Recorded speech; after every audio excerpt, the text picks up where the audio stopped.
Are you and your partner trapped in the same fight cycle again and again? You bring up the issue carefully. Your partner reacts the same way. You react the same way. The conversation spirals. You both walk away frustrated. You promise to handle it differently next time.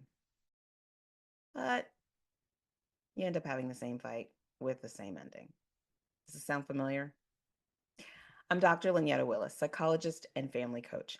I help couples create the family they wish they had growing up so couples feel excited to grow old together, and the kids, well, they want to come visit when they're older.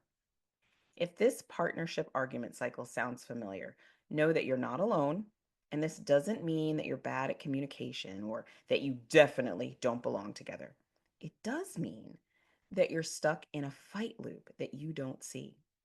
But once you spot it, you can't unsee it. And even better, you can break it.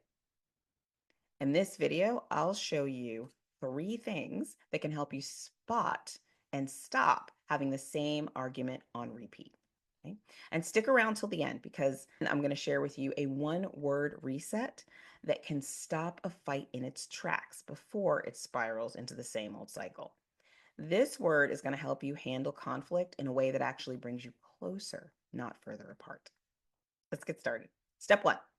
Identify your emotional landmines. Have you ever noticed how certain conversations blow up almost out of nowhere? They're not random. They're what I call emotional landmines.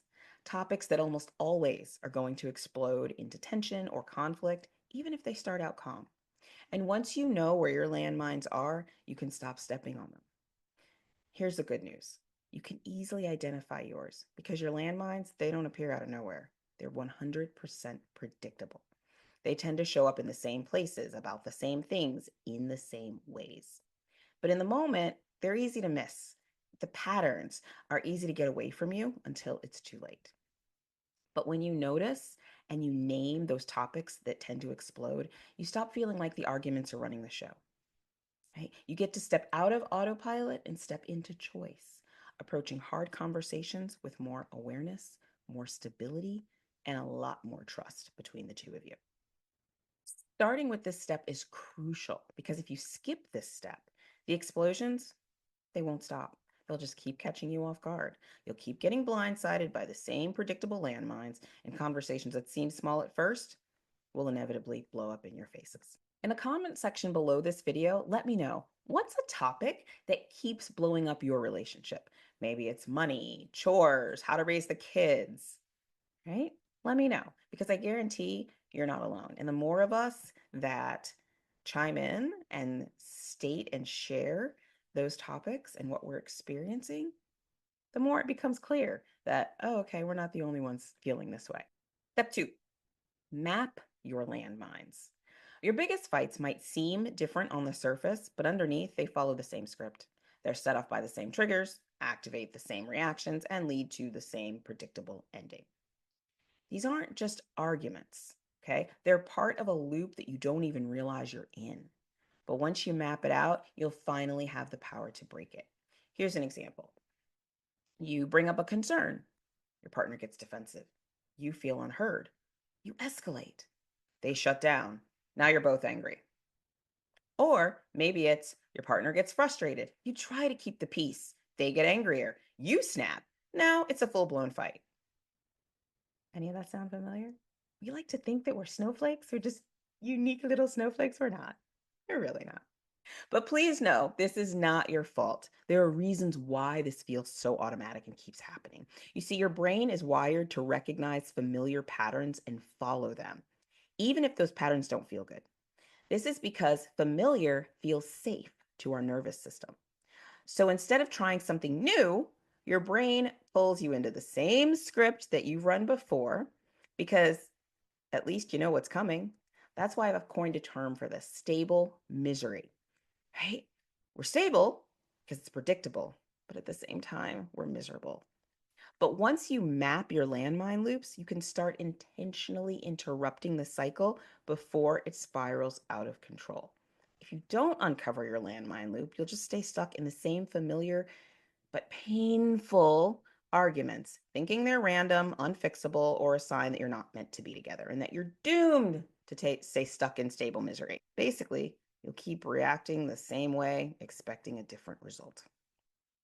This is why I help the couples that I work with privately and in my Harmony in the Home group uncover their landmine loops. This one step alone creates such powerful shifts in their relationship. So don't skip this one. Okay. Step 3, identify the external landmine detonators that make it worse. So, as we've uncovered, some fights seem to escalate out of nowhere, but a particular landmine may not be detonated by what you or your partner say. It may actually be set off by what's happening around you. Landmine detonators are those hidden external stressors that add fuel to your fight's fire. They are outside stressors that can increase the likelihood of a conflict inside your relationship and make your emotional landmines explode faster. Stress from work, a bad night's sleep, in laws, even background noise can stress your nervous system and distract or frustrate you, turning a small disagreement into a full blown argument. But once you identify these external triggers, you can diffuse them before they ignite. The benefit of recognizing the external triggers is that it gives you something else besides each other that you can actively try to change in order to shift the outcome of your argument. You may notice that before having a tense talk, you may need to eat something, turn off the TV, put the kids down. Look, you can work on better communication and I statements all day long. But if you ignore the external stressors that are fueling your fights, they'll just keep happening anyway. All right, when I started, I promised you that I'd share with you a fast way to stop an argument without leaving it unresolved. But before we dive into this, I want to invite you to head to the description below this video to download your personal loop method guide. So you'll have the entire step-by-step process we just outlined in this video for uncovering your relationship triggers so they stop hijacking your connection. Also, if you're tired of navigating this alone, you'll find details below in the description section about my couples programs. I have a small group called Harmony in the Home, and I also have programs for individual couples one-on-one. Okay, fast way to stop an argument without leaving it unresolved. I invite you to use my pause and plan cue. Okay. When things start escalating, what you do is you say one neutral word like pause, reset, or break to stop the conversation and bring attention to the loop. But here's the thing, you cannot forget the next thing I'm going to say in order for this to work. Okay. You have to follow it up, follow your word up with a statement about when you will come back. Talk about it again, okay? Couples I work with, they often say the word and then they walk away. Right? They don't talk about when they'll pick things back up again. So you'll have one person that's running after the other person who's running away, trying to figure out, when are we going to resolve this? When are we going to start talking about this?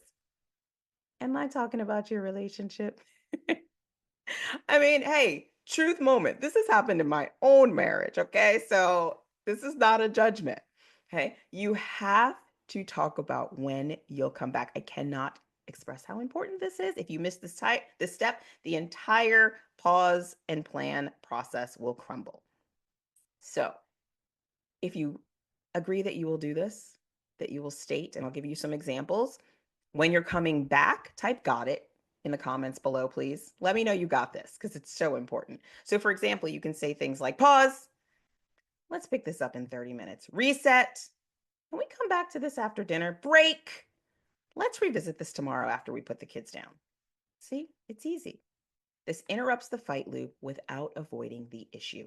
Another pro tip, don't say it in the middle of your partner's sentence and then claim they can't finish their thought. That's passive aggressive. I'll do another video on that. Don't do that. Allow the statement to finish and then say the neutral word and go on from there. What this does is it gives you both space without shutting each other out and avoiding the argument because we know it's going to come up again. So try it next time and let me know if it makes a difference. So now that you understand the steps you can take to identify why your fights keep happening, you may be asking, okay, but what about when we do fall into those loops? How do we slow down or redirect before it escalates? That's exactly what we're tackling in the next video. So click it, or you can go down to the descriptions and find the link there. Okay, until next time.